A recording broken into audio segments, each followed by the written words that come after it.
Pithapuram assembly నియోజకవర్గంలో జనసేనాని పవన్ కళ్యాణ్ని ఈసారి ఎట్టి పరిస్థితుల్లో ఓడించి తీరాలి అని జగన్మోహన్ రెడ్డి ఒక వ్యూహాన్ని రచిస్తూ ఉంటే ఇప్పుడు పిఠాపురం ఎమ్మెల్యే పెండెం దొరబాబు జగన్మోహన్ రెడ్డికి ఒక భారీ ఝలకిచ్చారని తాడేపల్లి ప్యాలెస్లో జరిగినటువంటి ఒక సమావేశానికి దొరబాబు హాజరు కాలేదు.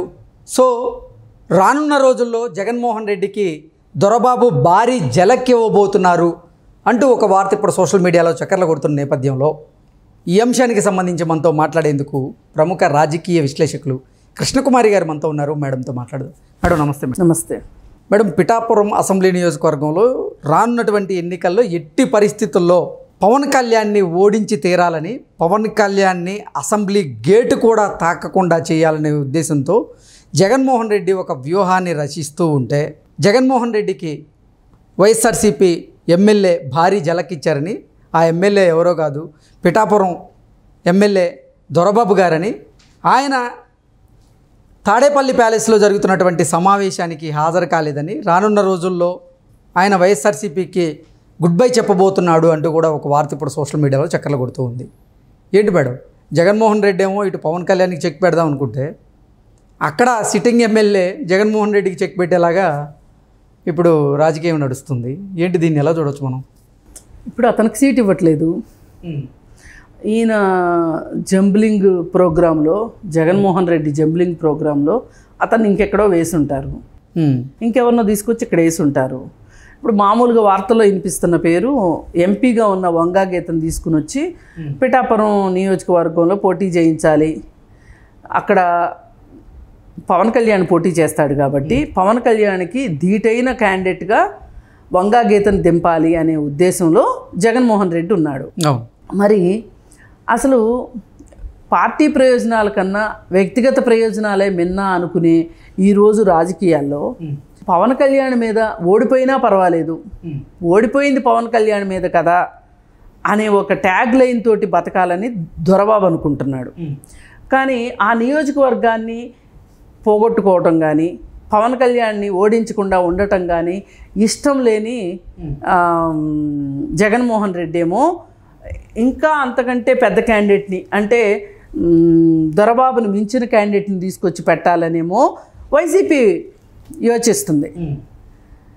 మరి దీంట్లో నష్టపోయేది ఎవరు? ఆల్రెడీ సిట్టింగ్ ఎమ్మెల్యేకి నేను మళ్ళీ ఇంకోసారి గెలుస్తాను అనే ఒక నమ్మకం ఉంటుంది. మరి నాకు అవకాశం ఇవ్వకోకుండా ఎక్కడి నుంచో తీసుకొచ్చి నా పరువు గంగలో గలిపారు అనే ఉద్దేశం దొరబాబుది. నాలాంటి వాళ్ళు ఆలోచిస్తే మట్టుకు దొరబాబుకి అన్యాయం చేయడమే అన్యాయం.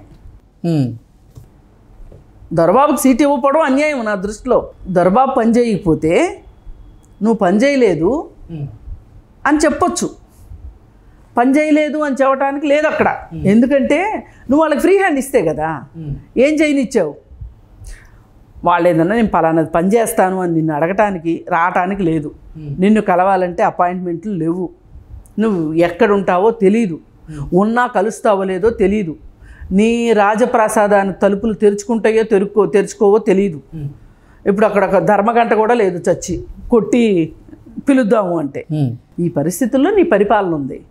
అలాంటప్పుడు దొరబాబు ఏదో గెలిచాడు కాబట్టి ఆయన పని ఏదో ఆయన చేసుకున్నాడు. వాళ్ళ చేతులు మూతులు కట్టేసేసి నువ్వు వాళ్ళని మీరు మాట్లాడలేదు, మీరు పని చేయలేదు అంటే ఎట్లా? ఇదే ఉద్దేశం ఎమ్మెల్యేలు మొత్తంలో ఉంది. ఇప్పుడు మీరు అందరికీ లై డిటెక్టర్లు పెట్టండి, వైసీపీ ఎమ్మెల్యేలు మొత్తానికి. మేమురా చేతగాని వాళ్ళని, నువ్వురా అసలు చేతగాని వాడివి అని మాట్లాడతారు వాళ్ళందరూ. మేం కాదురా చేతగాని వాళ్ళవి, నువ్వు గదిలో కూర్చొని పబ్జీ ఆడుకున్నావు, నువ్వు ప్రజల్లోకి రాలేదు, మేము ఎప్పుడు నిత్యం ప్రజలతోనే ఉన్నాము, నువ్వే మంగళగిరి నుంచి తెనాలికి హెలికాప్టర్లో వెళ్ళినోడివి నువ్వు, చుట్టూ పరదాలు కట్టుకుని వెళ్ళినోడివి నువ్వు, చెట్లు కొట్టేసినోడివి నువ్వు అని మాట్లాడతారు. చూడండి మీరు, వాళ్ళ నిజంగా ఈ 151 మందికి గనక లై డిటెక్టర్ పెట్టి మాట్లాడిస్తే వీళ్ళందరూ మాట్లాడేది అయ్యే. అలాంటిది నెపం తన మీద వేసుకునేంతే. ఇప్పుడు సరైన నాయకుడు అంటే ఏదైనా ఒక పని విఫలం చెందితే తన పైన వేసుకునేవాడు నాయకుడు. అపజయాన్ని తన ఖాతాలోను, జయం ఖాతాన్ని చుట్టూ తన అనుచరుల ఖాతాలో వేసేవాడు నిజమైన నాయకుడు. నాయకుడు అంటే అలా ఉంటాడు. నాయకుడి లక్షణం అది. ముందు నడవాలి, పక్కన నడిపించుకోవాలి, వెనక నడిపించుకోవాలి, అవసరమైతే తన ముందుకు కూడా రానివ్వాలి. అది నాయకత్వం అంటే. అంతేగాని నేను చెప్పేదాకా మీరేం చేయకండి, ఆ చెప్పేది ఎప్పుడో రాదు, చేసేది ఎప్పుడో ఉండదు, మళ్ళీ చివరికి వచ్చేసరికి మీరేం చేశారు, అంతా మీరే చేశారు అని మాట్లాడుతున్నారు ఇప్పుడు ఎమ్మెల్యేలు. అదే సినిమా డైలాగ్ ఉంది కదా, ప్రకాష్ రాజ్ సినిమాలో డైలాగ్, అంతా మీరే చేశారు, అంతా మీరే చేశారని.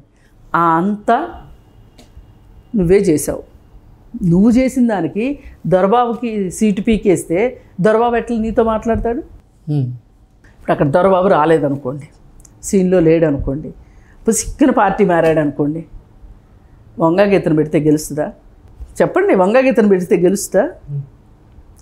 అసలు నువ్వు భారతీయ జనతా పార్టీ ఇదే పని చేసింది. ఎమ్మెల్యేగా ఉన్నోళ్ళని ఎంపీలని ఎమ్మెల్యేలు ఇక్కడ ఏం బాగుకున్నారు?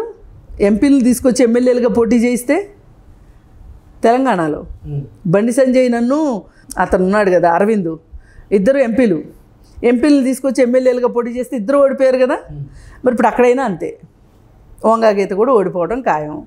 పవన్ కళ్యాణ్ కావచ్చు, లేకపోతే ఒకవేళ ఈ దొరబాబే జనసేనలో చేరాడు అనుకోండి, పవన్ కళ్యాణ్ పిఠాపురంలో పోటీ చేయలేదనుకోండి, దొరబాబుకే ఇస్తారు సీటు, గెలిచేది ఖాయం. అందుకని మీరు పవన్ కళ్యాణ్ మీద గత 5 సంవత్సరాలు కాదు, 2014 నుంచి ఏడుస్తున్నారు పవన్ కళ్యాణ్కి. అసలు 2019లో అతను విడిగా పోటీ చేయబట్టే నువ్వు ముఖ్యమంత్రి అయ్యావు. అసలు పవన్ కళ్యాణ్కి నువ్వు బిగ్ థ్యాంక్స్ చెప్పుకోవాలి. అట్లాంటి పవన్ కళ్యాణ్ని రెచ్చగొట్టి పొత్తు పెట్టుకునేటట్లు చేశారు. అసలు మీరు పెట్టుకోవద్దు అన్నందుకే పెట్టుకున్నాడేమో. జీడిపాకంలాగా పట్టుకున్నాడు కదా చంద్రబాబు నాయుడిని, చూరు కింద వేలాడేవాడికిలాగా. అసలు ఈ పొత్తు ఉంటుందా అనిపించింది చాలా సందర్భాల్లో. పాపం ప్రాధేయపడు, లేకపోతే ఎట్లా చేసో పొత్తు నిలబెట్టుకున్నాడు.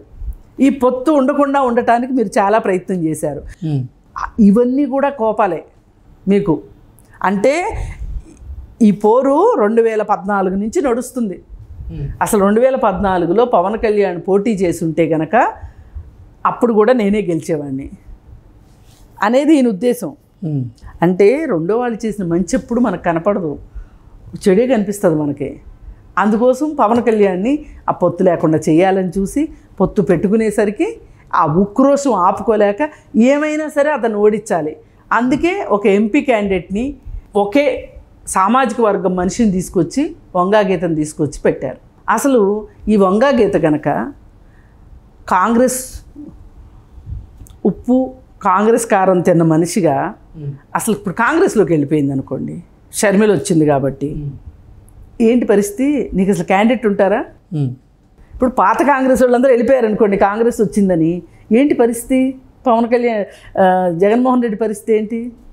అందుకని పవన్ కళ్యాణ్ మీద ఈర్ష్య, అసూయ, ద్వేషము, కోపము, ఉక్రోషము ఇవన్నీ మానేసి రాజకీయాలుగా చూస్తే ఇలాంటి సంకట పరిస్థితులు రాకుండా ఉంటాయి. ఆ దొరబాబుకే ఇచ్చున్నట్లయితే గనక గెలిచేవాడో ఓడిపోయేవాడో, ఒక సీటు పోయినంత మాత్రాన ఏమీ లేదు కదా. అంటే వైనాట్ 175 దగ్గర నుంచి వచ్చిన జబ్బు ఇది. ప్రతిపక్ష నాయకులు అందరినీ ఓడించాలి, చంద్రబాబు నాయుడిని ఓడించాలి. చంద్రబాబు నాయుడు పాలిట్ బ్యూరో మెంబర్స్ ఎవరిని పోటీ చేస్తే వాళ్ళనే ఓడించాలి. జనసేన పార్టీ ఉంటే జనసేన పార్టీ లీడర్ని ఓడించాలి. బీజేపీ అంటే అక్కడ లేదనుకోండి, అది వేరే విషయం.